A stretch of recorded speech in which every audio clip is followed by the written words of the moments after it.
Estos fueron los temas más discutidos en redes sociales durante la última semana. El presidente Andrés Manuel López Obrador presentó una iniciativa para transferir el control de la Guardia Nacional a la Secretaría de la Defensa Nacional. La minuta fue aprobada por la Cámara de Diputados y enviada al Senado. Más del 60% de los ciudadanos chilenos rechazaron el referéndum de una nueva constitución a 2 años del inicio de protestas contra la Carta Magna. La constitución actual, promulgada durante la dictadura de Augusto Pinochet, continuará vigente mientras se redacte un nuevo proyecto. La llegada de la tormenta tropical Key provocó fuertes lluvias en distintos estados de la República, como Sinaloa y Nuevo León, donde fueron suspendidas las clases presenciales en escuelas desde el nivel básico hasta universidades. La región del sur también fue afectada por lluvias intensas. El boxeador mexicano Andy Ruiz regresó al cuadrilátero con una victoria por decisión unánime contra el cubano Luis Ortiz, en lo que fue la primera pelea en 15 meses para el pugilista tricolor. Los Pumas CU presentaron a su equipo de fútbol americano 2022, el cual incluye a la pateadora Andrea Martínez, la primera mujer en la historia que participará en la liga colegial de este deporte en México. El 5 de septiembre falleció el ingeniero José de la Herrán, especialista en astronomía y diseñador del telescopio más grande de México. Gran aportador al avance de los medios de comunicación, instaló la primera estación FM del país, entre otras destacadas contribuciones. Hola, ¿qué tal? Bienvenidas y bienvenidos a una emisión más de En Trending. Nosotras estamos muy contentas de estar aquí con ustedes como cada semana para presentar los temas que son tendencia o que generan interés entre los internautas. En esta ocasión hablaremos de las múltiples cuestiones que envuelven la energía nuclear, un tema que ha sido muy importante a lo largo de la historia debido pues a esta polémica que tiene detrás, pero también a los múltiples usos que se le pueden dar.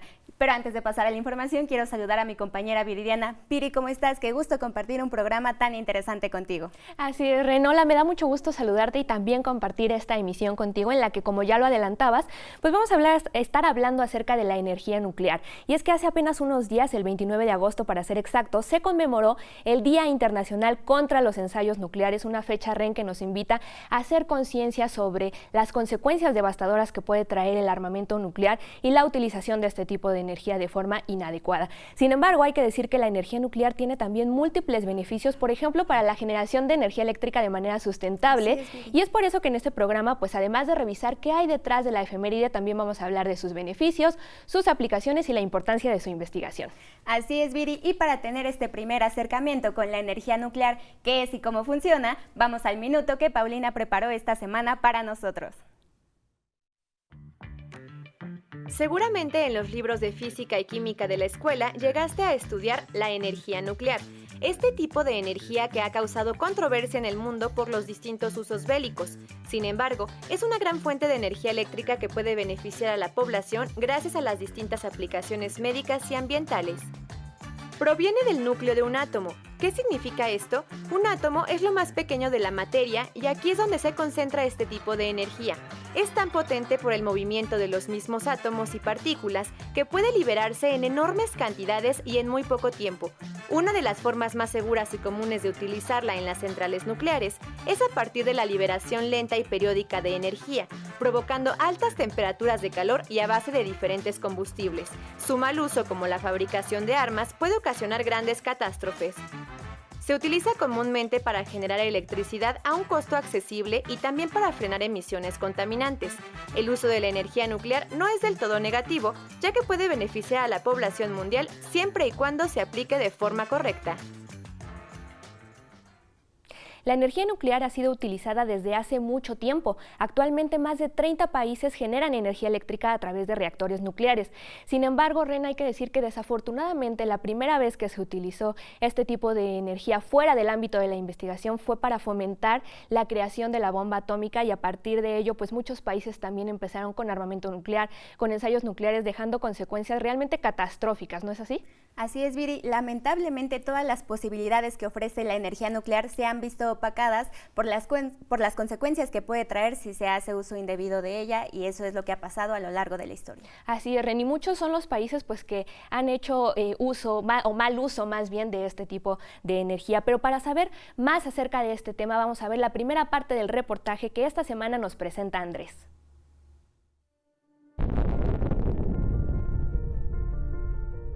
A las 5:29 de la mañana del 15 de julio de 1945, todo el esfuerzo llevado a cabo por el Proyecto Manhattan, dirigido por el físico Robert Oppenheimer, llegó a una conclusión conocida como la Prueba Trinity.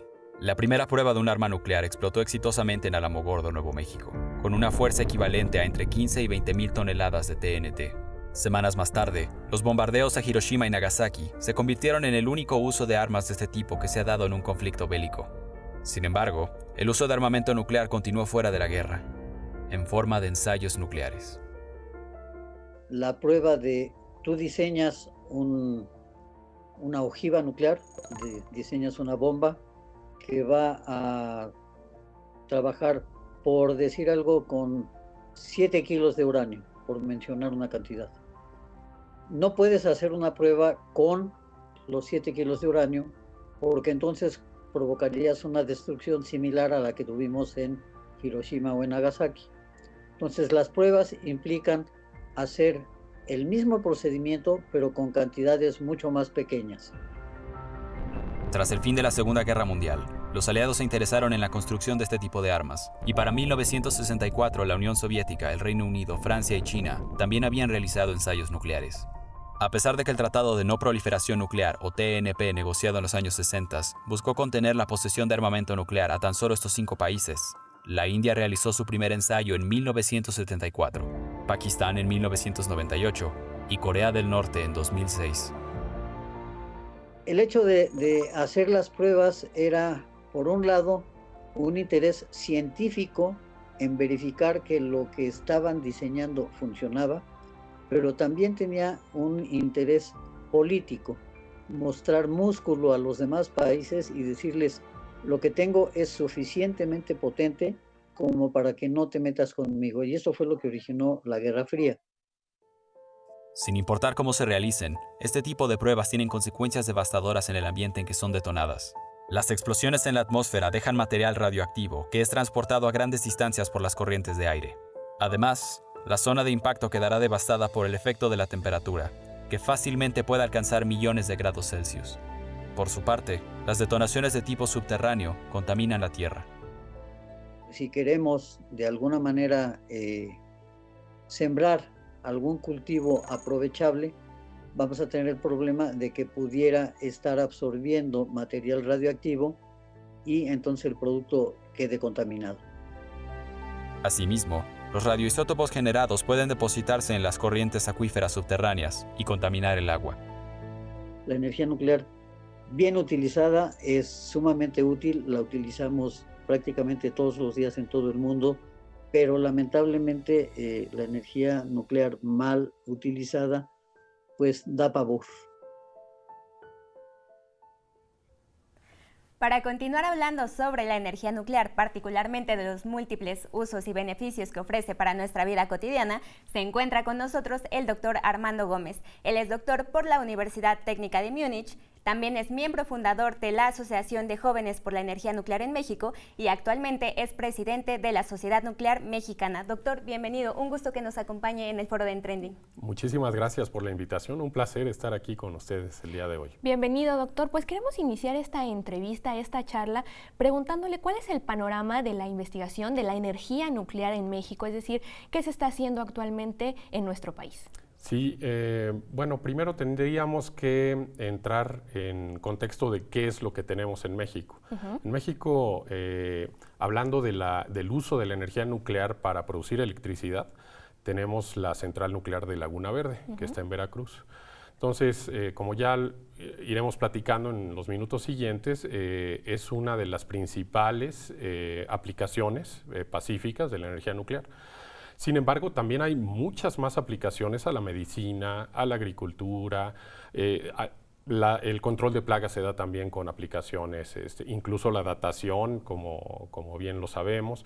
Entonces, y sobre todo ahorita lo que está más en boga, por decirlo así, es las aplicaciones a la medicina, ¿no? Okay. En el Instituto Nacional de Investigaciones Nucleares hay un grupo muy grande que hace trabajo en esta parte de las aplicaciones médicas y otros grupos que también aplican el uso de la energía nuclear, es decir, la energía acumulada en el átomo, como bien lo veíamos al inicio del programa, para algunas otras aplicaciones, ¿no? Entonces, hay muchas aplicaciones, me podría pasar un programa completo platicando de todas ellas,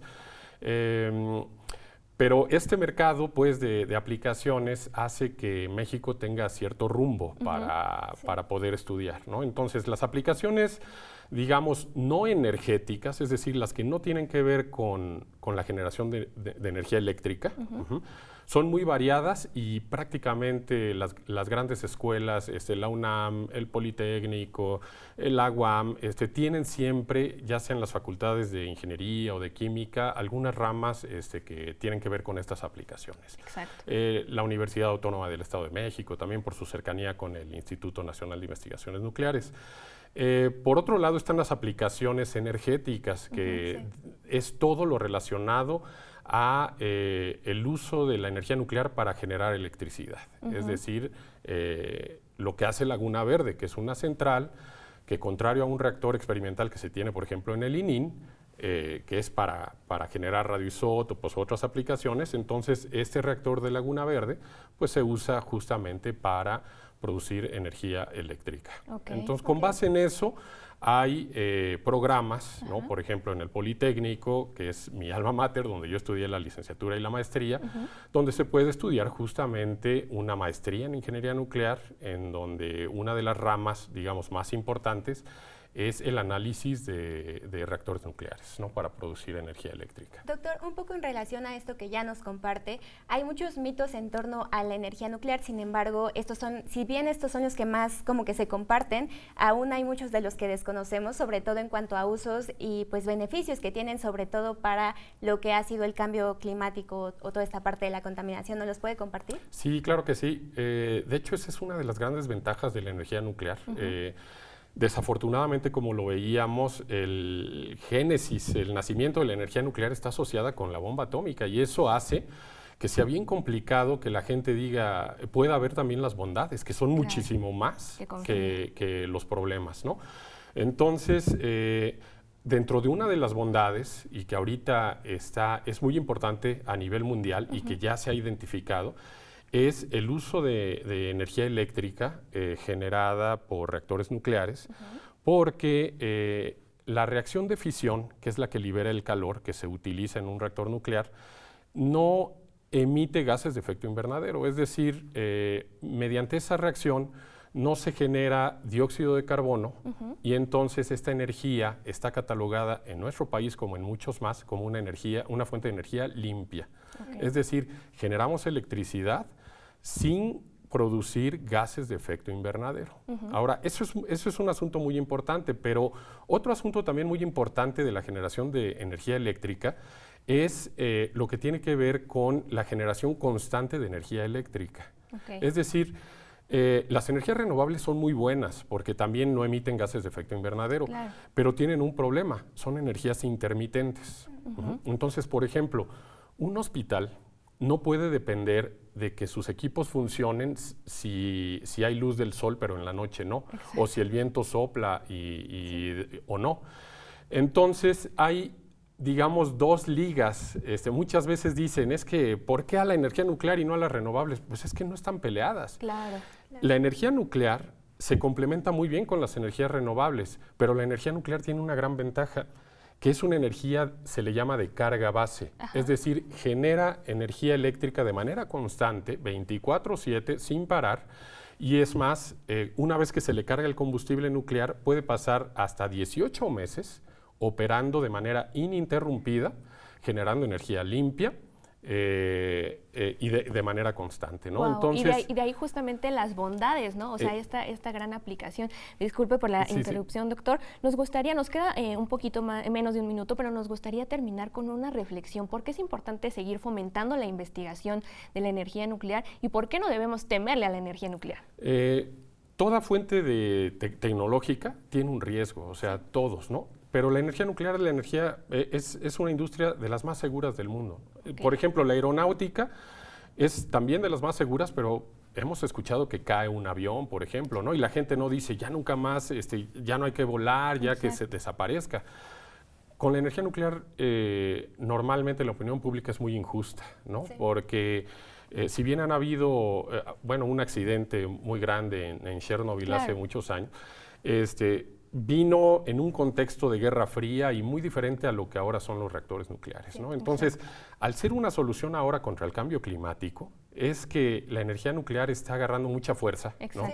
Tan es así que en China se están construyendo muchos reactores nucleares, en Emiratos Árabes, que les sobra petróleo, están construyendo reactores nucleares, y aquí a Laguna Verde le acaban de renovar la licencia para que siga operando otros 30 años más. Exacto, doctor. Entonces ahí está la oportunidad justamente también en nuestro país. Desafortunadamente se nos termina el tiempo, pero le agradecemos muchísimo por su explicación y por todo este conocimiento compartido. Muchísimas gracias por haber estado con nosotros aquí en Trending, doctor. Un gusto, doctor, un placer. Un gusto compartir toda esta información. Y bueno, nosotros vamos a una pausa, pero quédense porque al regresar aún tenemos la segunda parte del reportaje, además de algunas recomendaciones en cine y literatura que se relacionan a la energía nuclear. Ya volvemos.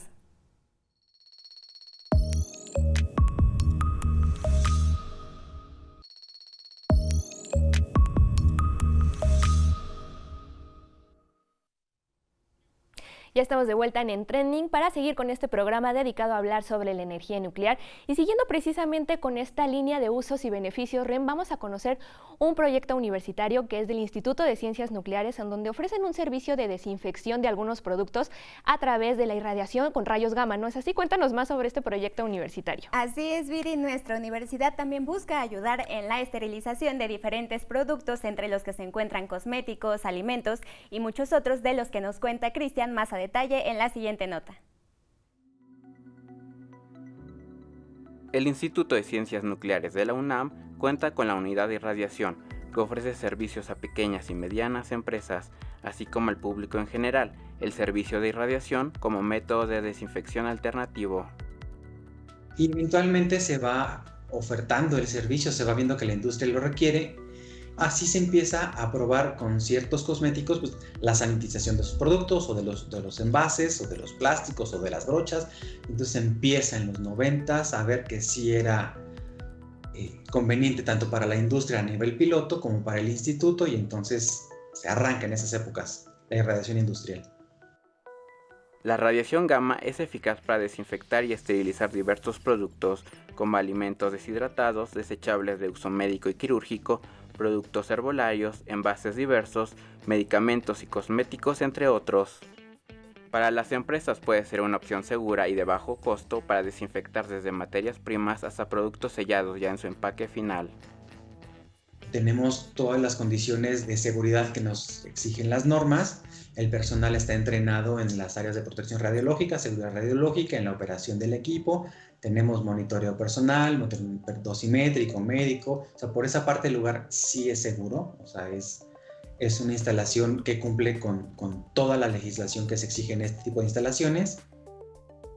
Los productos sometidos a irradiación reciben cantidades controladas de rayos gamma, suficientes para eliminar microorganismos potencialmente patógenos y así detener procesos de contaminación sin que esto afecte el producto. Cuando se presenta la oportunidad de utilizar los rayos gamma, tienen la ventaja de que el producto puede venir en su empaque original. Tú lo expones a cierta dosis que el cliente determina cuál es la que mejor le funciona, y una vez que lo sanitizas, pues mientras no rompas el empaque, se conserva esa condición de esterilidad. Una gran cantidad de empresas alrededor del mundo utiliza la irradiación gamma para desinfectar y prolongar la vida útil de sus productos. La unidad de irradiación, además de prestar sus servicios, también realiza investigación básica de los efectos de radiación ionizante y no ionizante. Cualquier empresa puede solicitar pruebas y si le funciona y encontramos una dosis adecuada, pues adelante. Diferentes países han buscado eliminar el uso de armas nucleares desde 1958, consecuencia de la Segunda Guerra Mundial, y estas iniciativas continúan hoy en día, ¿no es cierto, Viri? Así es, Ren, y justamente una de ellas es precisamente el Día Internacional contra los Ensayos Nucleares, de la que ya hablábamos al principio del programa, pero para conocer qué hay detrás de esta, así como de otras estrategias en contra de los ensayos nucleares, vamos a ver la segunda parte del reportaje de esta semana. Tras la destrucción causada por las armas nucleares en Hiroshima y Nagasaki, la respuesta del mundo no se hizo esperar. Aunque las pruebas continuaron a lo largo del siglo XX, se encontraron con una gran resistencia. La Asamblea General de la Organización de las Naciones Unidas realizó un llamado a eliminar las armas nucleares tan solo 5 meses después de la destrucción de Hiroshima y Nagasaki. Además, se formaron movimientos pacifistas como la Campaña para el Desarme Nuclear, que llevó a cabo su primera junta en el Reino Unido en 1958. Una de las primeras restricciones a los ensayos nucleares prohibió las pruebas atmosféricas, lo que llevó a las potencias a realizar sus detonaciones bajo tierra. También se buscó prohibir estos ensayos debido a que pues había algunas detonaciones sumamente poderosas, varias veces, cientos de veces más poderosas que las bombas usadas en Hiroshima y Nagasaki. De los 5 estados nuclearmente armados que reconoce el Tratado de No Proliferación, o TNP, ninguno ha realizado un ensayo en el siglo XXI. La prueba más reciente la llevó a cabo China, en julio de 1996. El principal mecanismo por el que se logró la reducción de las pruebas fue a través del Tratado de Prohibición Completa de los Ensayos Nucleares, aprobado por la Asamblea General de las Naciones Unidas en septiembre de 1996. Desde entonces, solamente se han realizado 10 pruebas, la más reciente hecha por Corea del Norte en septiembre de 2017. Los ensayos hechos por esta nación asiática ocasionaron que la Asamblea General de la ONU decretara el 29 de agosto como el Día Internacional contra los Ensayos Nucleares. En enero de 2021 entró en vigor el Tratado para Prohibir las Armas Nucleares, el TEPAN, el cual fue muy promovido por México. Este tratado no ha sido firmado por ninguna de las potencias nucleares. Estados Unidos insiste en que es redundante respecto al Tratado de No Proliferación. Y bueno, lo que le puedo decir es que sí hay esperanza de que algún día las potencias nucleares lo firmen, porque mire, el Tratado de Tlatelolco, que hizo de América Latina una zona libre de armas nucleares, fue firmado en el 68 y en ese tiempo muchos de los signatarios no suscribieron el tratado, ¿no? Brasil y Argentina, por ejemplo, no lo firmaron de arranque, de inicio, pero sí lo hicieron después. Y hoy toda América Latina y el Caribe ha firmado el Tratado de Tlatelolco. Entonces, tenemos la esperanza de que en el futuro las potencias nucleares, después de una labor de convencimiento muy, muy amplia que tendremos que hacer como comunidad internacional hacia ellos, firmen el TEPAN, el Tratado para Prohibir las Armas Nucleares en el mundo. En 2021, las potencias nucleares invirtieron más de $82 mil millones en esta clase de armamento. Un año caracterizado por una pandemia y el aumento en la inseguridad alimentaria a nivel mundial, en contraste con el alto costo destinado a las pruebas armamentistas de gran alcance. El cine y la literatura también pueden acercarnos al tema de la energía nuclear y a algunos de los momentos más importantes que ha tenido a lo largo de la historia. Así es, Rini. Por ejemplo, uno de los más retratados definitivamente es lo que pasó en Chernobyl, que ha sido plasmado desde diferentes miradas y perspectivas, pero hay que decir que no solo accidentes, sino que también pues, ofrece amplia información sobre lo que es la energía nuclear en series documentales e incluso algunos libros. Frida nos ofrece más opciones en la siguiente nota. La energía nuclear ha tenido un impacto tan grande para el ser humano que ha sido plasmada en el mundo del cine y la literatura. Si te interesa saber un poco más sobre ella, te compartimos algunas recomendaciones para conocer sobre su funcionamiento, repercusiones y alcances. Entre diferentes títulos que retratan el que fue el mayor accidente nuclear de la historia, ocurrido en la central ucraniana de Chernobyl en 1986, destaca la aclamada miniserie estadounidense creada por Craig Mazin, Chernobyl, que narra cómo ocurrió el desastre y el dudoso manejo del asunto por parte de la URSS. Y si quieres contrastar esta narrativa, puedes ver la película Chernobyl Abyss, la versión de los hechos contada desde la perspectiva rusa. También te recomendamos estas películas que seguro te pondrán a reflexionar sobre las implicaciones y riesgos de este tipo de energía. El síndrome de China. En su estreno, algunos críticos la catalogaron de poco creíble por retratar los riesgos que existen al trabajar con energía nuclear, pero 2 semanas después ocurrió el accidente de 3 Mile Island en Pensilvania y se comprobó la falta de seguridad en algunas centrales nucleares. Silkwood. En esta cinta, una trabajadora de una planta de preparación de combustible nuclear se convirtió en un símbolo de la lucha sindical por denunciar la falta de medidas de seguridad de los empleados. Lluvia Negra. Este clásico del cine japonés narra las repercusiones de una joven que se vio sorprendida por la lluvia radiactiva provocada por la bomba atómica lanzada por Estados Unidos sobre Hiroshima durante la Segunda Guerra Mundial. La Tierra de la Esperanza. Este filme retrata el espíritu desesperanzado que había en Japón tras el accidente nuclear ocurrido en Fukushima en 2011, donde un tsunami hizo explotar la central nuclear. Si te gusta más lo documental, la miniserie dirigida por Keith Davidson, Accidente Nuclear, nos presenta a un grupo de expertos que relatan cómo sucedió el mayor hecho nuclear de los Estados Unidos en 1979. Y si lo tuyo es más la literatura, una excelente opción es el libro Voces de Chernobyl, Crónica del Futuro, una recopilación de testimonios sobre este accidente nuclear. También puedes darle un vistazo a La energía nuclear salvará el mundo de Alfredo García o El ecologista nuclear de Juan José Gómez Cadenas para conocer los beneficios de la energía nuclear. Con esta información y recomendaciones es como estamos llegando al final de este programa, una emisión que definitivamente nos acercó mucho más a lo que es la energía nuclear, que si bien, pues como lo decíamos, Ren, ha sido blanco de controversias, incluso de algunos mitos y por supuesto acontecimientos importantes que han marcado la historia de la humanidad, pues creo que quedarnos con eso, ¿no? Con sus amplios beneficios, sus múltiples usos que se le puede dar y sobre todo, como decíamos en la entrevista, no temerle, sino al contrario, fomentar la investigación para que se realice, para que se utilice más bien, pues de manera responsable y siempre en beneficio de la sociedad, ¿no crees? Así es, Viri. Espacios como el que tuvimos hoy en el programa nos ayudan a borrar estos estigmas en torno a la energía nuclear, además de que crean espacios siempre de la mano de los expertos y de la ciencia para reconocer todos los beneficios que la energía nuclear tiene en nuestras vidas y las posibilidades que nos ofrece en cuanto a tecnología en nuestro futuro. Lamentablemente llegamos al final del programa, nosotras nos vamos, pero los invitamos a seguirnos en nuestras redes sociales, donde constantemente compartimos información de tendencias